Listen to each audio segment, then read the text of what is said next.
Contra. Definitely one of the harder games for the NES, at least if you play it without cheating. Now you start the game off legitimately with 3 lives, and I am really out of practice playing this game, but I'm going to try and do it without using the Konami code. I just, come on.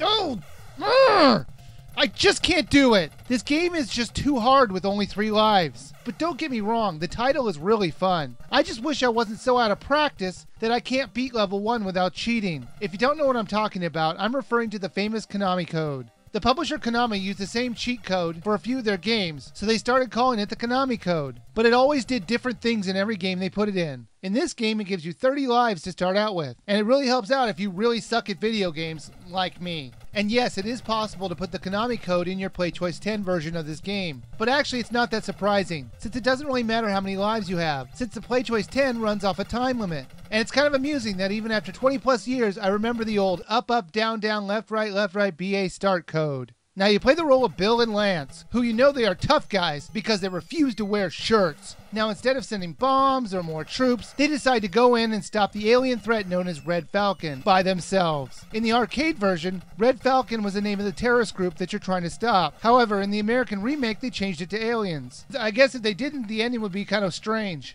These are the strangest looking terrorists ever, with them with all their tentacles and their extra long necks. The game is a run and gun shooter for most of the levels. They have you fighting off mercenaries with machine guns in the beginning levels. But as the levels progress, the aliens come out to play, until you're finally up against the big bad alien herself.